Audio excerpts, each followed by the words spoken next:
9 players could miss Nottingham Forest versus Manchester United as Ruben Amorim handed boost. Manchester United are set to welcome back 2 players when they take on Nottingham Forest, while Nuno Espirito Santo's side could be without 2 major stars for the fixture.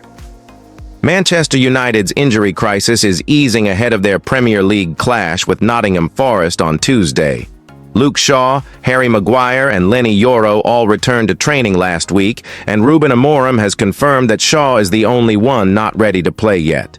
Backup goalkeepers Altay Bayindir and Tom Heaton also trained after recovering from knocks. Patrick Dorgu is also in contention to return to the starting lineup, having served a suspension after being sent off in the 3-2 win over Ipswich last month. However, Lisandro Martinez, Kobbie Mainoo, Ahmad, Aiden Heaven, and Johnny Evans will all miss the fixture through injury. Amorim did state that Mainoo should be back in action soon, while Heaven will be able to return before the end of the season. "It was not so serious," Amorim said when asked about the teenage defender in his pre-match press conference. "He is recovering, not ready to play, but he will return this season for sure. Luke is not ready yet. We are starting doing some drills with the team, but we are getting Luke. Mason Mount is feeling better. He was already on the bench in the last game. I think Kobbie is almost returning also, but not ready for this game. Johnny Evans is recovering. Aiden is recovering. Who else? Licha is out, you know. I think that's it. Maguire is also ready to go to the game. Yoro? Yes." Forest, meanwhile, could be missing 2 key players when they host United at the City Ground.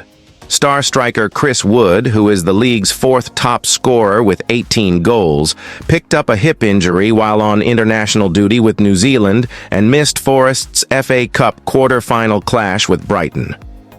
"Let's wait and see," Espirito Santo said when asked about Wood's fitness. "It is going to be day by day. We have to assess him. It is all about the pain he has. It was a big impact on his hip, and it is very painful. We have to assess him." Morgan Gibbs-White is also a doubt after he was forced off during the Brighton game after a collision with a post. "We are going to assess him," Espirito Santo added. "He had a big contact against the post. His leg was not okay and he was struggling." Backup goalkeeper Carlos Miguel remains sidelined with a hamstring injury he picked up in Forest's FA Cup 4th-round win over Exeter in February. Forest have enjoyed an outstanding campaign so far and currently sit 3rd in the league. They are also set to face Manchester City in the semi-finals of the FA Cup and are hoping to win that competition for the first time since 1959. However, United have endured a lackluster campaign and are 13th in the league. They could still rescue their season by winning the Europa League, which would see them qualify for next season's Champions League. Manchester United's stark reality. Why selling Bruno Fernandes to Real Madrid might be inevitable. In a footballing landscape where sentiment often overrides business, Manchester United's recent financial struggles might force the club into making a painful yet necessary decision this summer.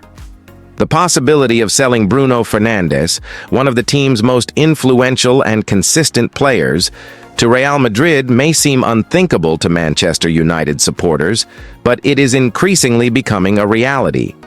For years, Fernandes has been the beating heart of United's midfield, providing both creativity and leadership. His performances, particularly this season, have been exceptional, contributing 16 goals and 16 assists in 44 games. Yet, as the club teeters on the edge of a financial precipice, Sir Jim Ratcliffe, Manchester United's billionaire co-owner, may find that financial pragmatism outweighs emotional attachment. The financial crisis at Old Trafford. Manchester United's financial woes are no secret. The club's business model, reliant on hefty player acquisitions and expensive wages, has left the club in an unsustainable position.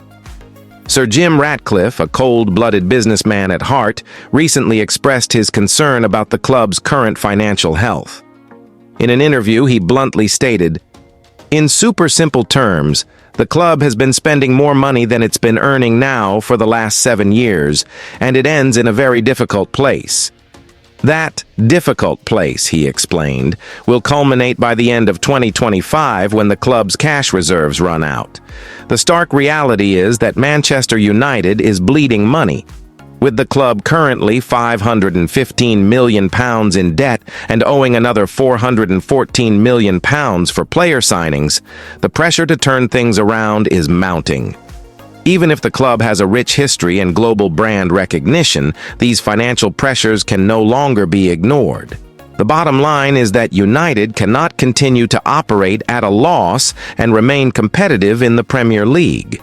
Ratcliffe's focus is clear, bringing in really good footballers while balancing the books. This financial instability makes the club's star players, including Fernandes, vulnerable to transfer offers. The sale of Fernandes, a necessary evil. The thought of selling Manchester United's captain and most influential player is undoubtedly a painful one for fans. Fernandes has been a symbol of leadership, passion, and performance, and his departure would send a clear signal about the club's priorities. However, Ratcliffe is first and foremost a businessman, and in the face of mounting debts, he would not hesitate to make unpopular decisions for the sake of financial health. Reports suggest that Real Madrid is considering a £90 million offer for Fernandes this summer. In a situation where Manchester United is financially strained, such an offer cannot be dismissed. While £90 million may seem like a bargain for a player of Fernandes' caliber, it would provide a significant cash influx, which could be used to stabilize the club's finances and perhaps fund future transfers that fit more within the club's long-term vision. Selling a player of Fernandes' quality would undoubtedly have a major impact on the pitch, but it might be a necessary evil if it ensures United's financial survival. This sentiment is echoed by United manager Ruben Amorim, who recently remarked on the club's upcoming summer transfer window. "To do something, we need to sell players," he explained. Amorim's words are a blunt reminder of the club's financial difficulties and the hard decisions that lie ahead.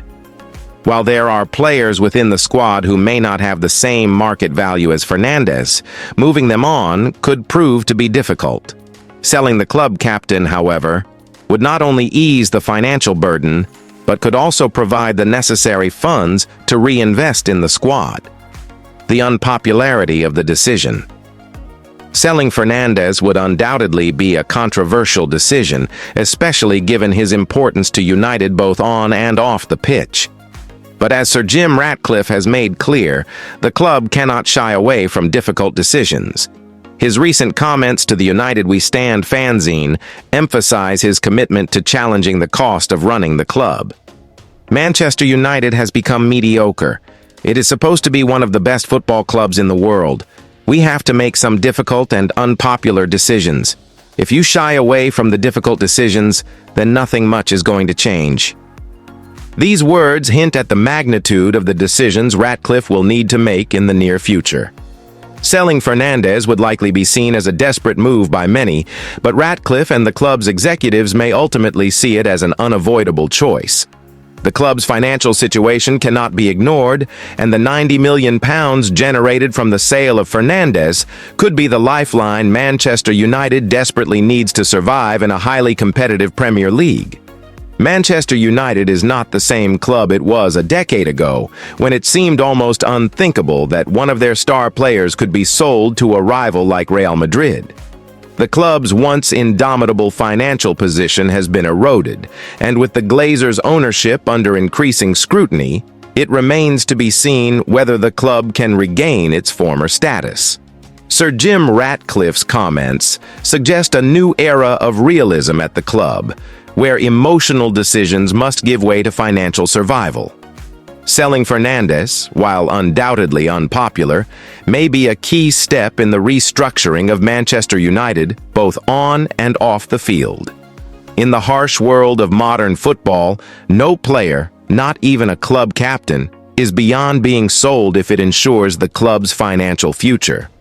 For Manchester United, the coming months may see more tough decisions ahead, but the sale of Bruno Fernandes could be the catalyst that helps the club regain its stability in the long run. Fans may have to brace themselves for the difficult reality that, in business, there are no sacred cows.